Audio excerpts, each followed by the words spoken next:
Welcome to today's Seidokan Saturday. So last week I covered the first two movements down the elbow blocking row on Pinan Sandan. The third one is identical. Now in performance, depending on which style or who specifically teaches it, so if I'm going in this direction, in our version of the kata, it's mikazuki geri, empi, and then a back fist. Typically we do the first back fist over and down, just like in Seisan kata, rolling it over. Second one, rolling it over. Third one, locking it out. That's really the only difference, and it's not terribly significant. So we could do, again, the same bunkai as before, where he's coming in with a punch or whatever, and I come in and we talked about the positions of the throws, the cowboy, the under the armpit, the harai goshi, the tsuriotoshi, whichever hip throw you're going to define from the judo terminology. Basically, it's just get him over your hip, toss him, and as he's going down, as I did before, it's the back fist. So there's really not a whole lot of difference there. But on this third X, just for the sake of exploration, and again, we also talked about taking it from, again, a reverse punch. Yeah, either way. From here, taking it as the elbow coming in. We talked about the suinage,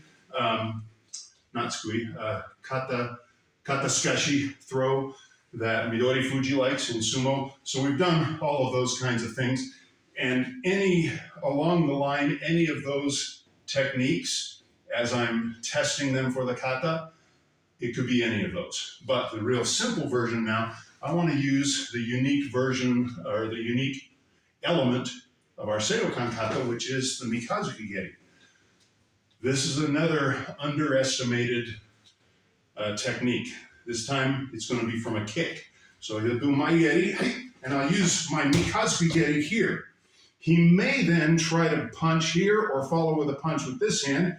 From here, I'm coming in this position. No, I lied. That was the other technique. We already did that, right? Yeah, so this is different. Okay, so from the kick, on this one, I'm going to take my elbow and come down his collarbone, smashing, and then coming back. Once again, either way, we could secure the punching hand if you followed through, kick. If you followed through punching, we could secure this as I strike and come back with my back fist, or as I strike and come over here, this becomes my back fist. So there are a lot of variables. The omote, or the it is what it looks like version of bunkai, kind of gets a bad rap, I think, sometimes. There is pugilistic value, and don't forget, Okinawan karate wasn't all Tweety. There are instructors who focus just on that and are brilliant at it, where everything is seen through a Tweety lens. But I don't want to get that, I don't want to lose the value of the pugilistic, because again, karate in Okinawa, if we're fighting, right, was just as much about punching and kicking as it was anything else. The throwing was a huge distinguishing factor that was lost when it went to Japan, and so it's good to put that back in, utilize it.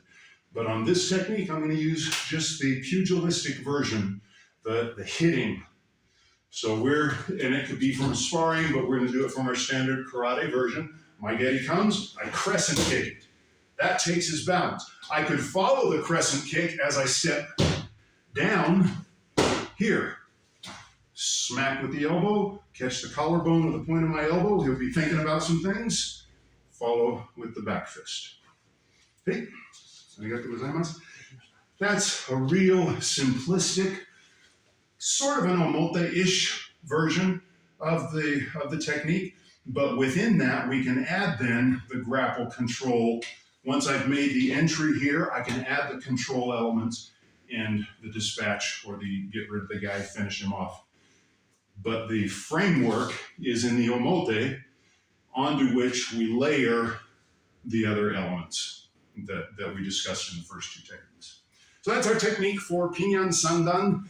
More thinking than, hey, prescription. At this level, I'm trying to, with my students, because by this point they're green belt, they're halfway to black, trying to do less. Hey, this is what I want you to do.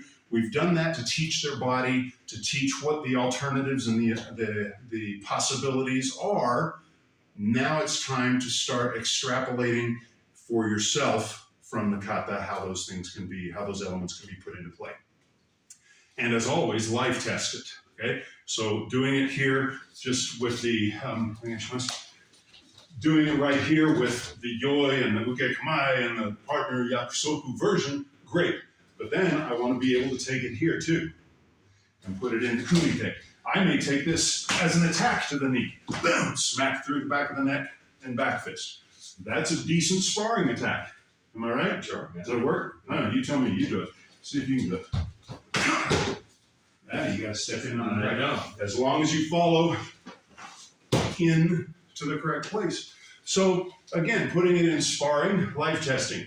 Then you can put it into grabs or chokes, and again, life test it and see, can I do it against a resistant opponent? That's all. That always needs to come in starting now at green belt as part of our technique proving ground. Okay? That's our technique for today. Pinan Sandan, bunkai, last one coming down the pike in this direction. Next week, 2 more techniques, and we'll be done with Pinan Sandan, and it'll be a beautiful thing. Again, as always, thank you, all who've liked, shared, subscribed, ring the bell, tell a friend, go to my Facebook page of the same name, links in the description, leave a comment, tell a good joke, observation, criticism. I know I'm not the greatest karate guy in the world, so this is just what I do. It's there for you to see, and maybe if it's useful, that would be great. Until next week, as always,